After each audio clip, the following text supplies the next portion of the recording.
Iran के हालात तेजी से बिगड़ रहे हैं। अमेरिकी राष्ट्रपति के बयान और धमकी भी हालात को तेजी से बिगाड़ रहे हैं। इन सबके बीच अब पूरे ईरान में मार्शल लॉ लगा दिया गया है।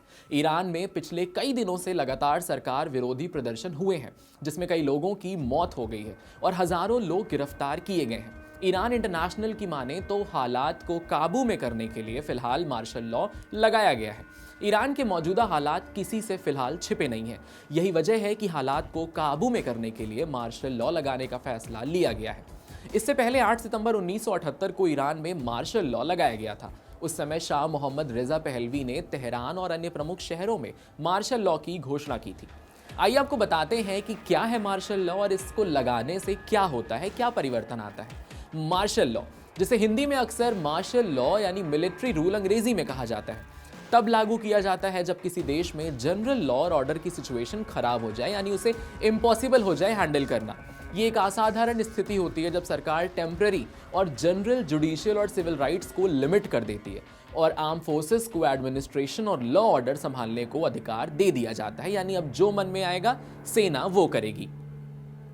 इसका मोटिव आमतौर पर वॉयलेंस, हिंसा को, रिबेलियन को, अनरेस्ट को बड़े पैमाने पर कंट्रोल करना यानी उसकी क्राइसिस को कायम रखना होता है। मार्शल लॉ से जनरल सिविल राइट्स पर रोक लगाई जाती है, जैसे कि मीटिंग्स, डेमोन्स्ट्रेशंस, फ्रीडम, मीडिया पर कंट्रोल, रुक रुक कर कर्फ्यू लगाना, ये सारी चीजें, और इसमें शामिल है लोगों की मूवमेंट्स पर पाबंदी लगाना।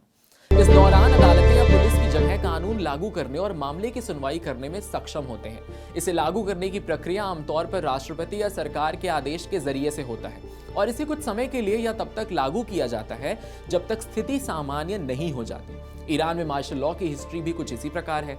एग्जाम्पल के लिए 8 सितंबर 1978 का मसला उठा लीजिए। ईरान में शाह मोहम्मद रेजा पहलवी ने तेहरान और कई बड़े शहरों में मार्शल लॉ की घोषणा की थी, जब देश में पॉलिटिकल और सोशल अनरेस्ट बढ़ गया था।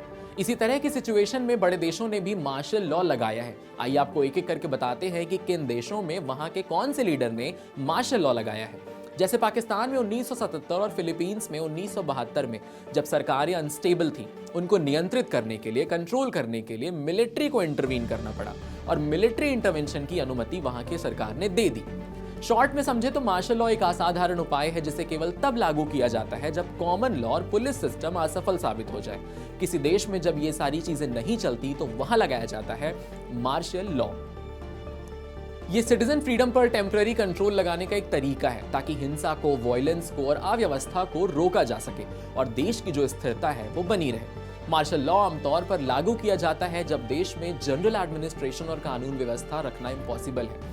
ऐसे हालात अक्सर war, foreign attack, civil war, बड़े पैमाने पर दंगे, सरकार का पूरी तरह फेल हो जाना, ये कॉन्स्टिट्यूशन और लीगल सिस्टम को टूट जाना, ये सब ऐसे हालात हैं जब इन सारे हालात में मार्शल लॉ लगाया जाता है इनके सामने।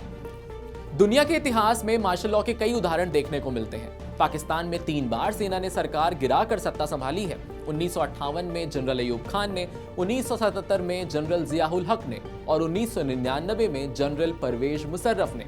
फिलीपींस में 1972 में राष्ट्रपति फर्नांडिस मार्कोस ने पावर अपने पास बनाए रखने के लिए मार्शल लॉ लागू किया था, जिसमें ऑपोजिशन यानी विपक्ष, मीडिया, इन सब पर स्ट्रिक्ट कंट्रोल लगा दिया गया था। दक्षिण कोरिया में 1980 के स्टूडेंट मूवमेंट के बाद मार्शल लॉ लागू हुआ था और इसी दौरान वहां सबसे बड़ा मैसेकेयर यानी नरसंहार देखने को मिला था, जिसका नाम है ग्वांगजू मैसेकेयर। थाईलैंड में कई बार सैन्य तख्ता पलट हुए, जिसे हम अंग्रेजी में मिलिट्री कूप बोलते हैं, जो शामिल है 2014 का, जहां सेना ने सीधे सत्ता संभाल ली थी। म्यांमार में 2021 के चुनाव के बाद सेना ने डेमोक्रेटिक गवर्नमेंट को हटा दिया था और देश में वॉयलेंस और इनस्टेबिलिटी की स्थिति आज तक वहां बनी हुई है। मार्शल लॉ केवल एक एक्स्ट्राऑर्डिनरी मीजर नहीं है या फिर अनस्टेबल सिचुएशन में लागू किया जाता है इसे, लेकिन इसके रिजल्ट से डेमोक्रेसी और सिविल लिबर्टीज पर खास सीरियस असर पड़ता है और देश में शासन का नियंत्रण मिलिट्री के हाथों में सेंट्रलाइज्ड हो जाता है। ईरान के हालात ये बताते हैं कि वैश्विक राजनीति में जिस तरह से हालात चल रहे हैं, तो सवाल आज तो सिर्फ यही उठ रहा है। और सवाल इतना ही नहीं है कि ईरान में मार्शल लॉ लगा है या फिर नहीं लगा है। असल सवाल तो आज वैश्विक राजनीति में ये उठ रहा है कि क्या डर से चलने वाला सिस्टम ज्यादा देर तक चल सकता है।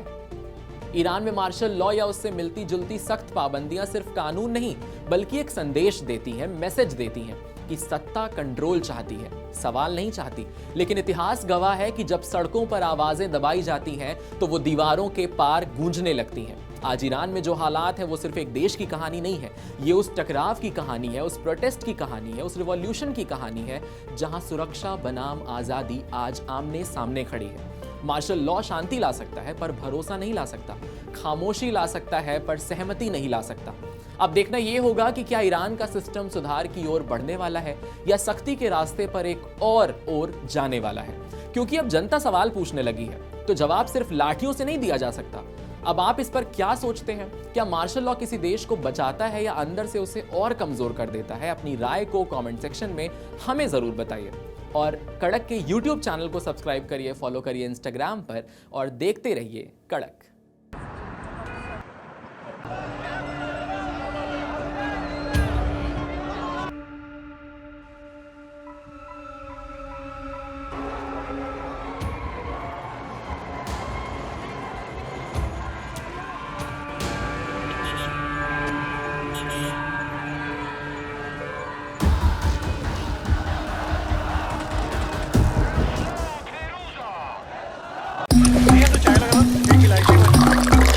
यहाँ ताजा खबर के साथ हर दिन की शुरुआत कड़क है। आमने सामने बैठ रखते हैं बात पूरे दम से, आराम से। चर्चा होती है बेधड़क। यहाँ किस्से कहानियों में बोल सरल और अंदाज बेहद कड़क मिलता है। जीने में एक तेवर है जो आता है सही ज्ञान, जानकारी और उससे कमाई कड़क नोट से। इधर मौके पर चौका नहीं, छक्का लगा जलवा दिखाते हैं। कड़क क्रिकेट से अपने रोमांच को जो बढ़ाते हैं। यहाँ की हर बात का मिजाज एक है, मिजाज कड़क। आपका अपना YouTube चैनल कड़क, लाइव बेधड़क। यहाँ ताजा खबर के साथ हर दिन की शुरुआत कड़क है। आमने सामने बैठ रखते हैं बात पूरे दम से, आराम से। चर्चा होती है बेधड़क। यहाँ किस्से कहानियों में बोल सरल और अंदाज बेहद कड़क मिलता है। जीने में एक तेवर है जो आता है सही ज्ञान, जानकारी और उससे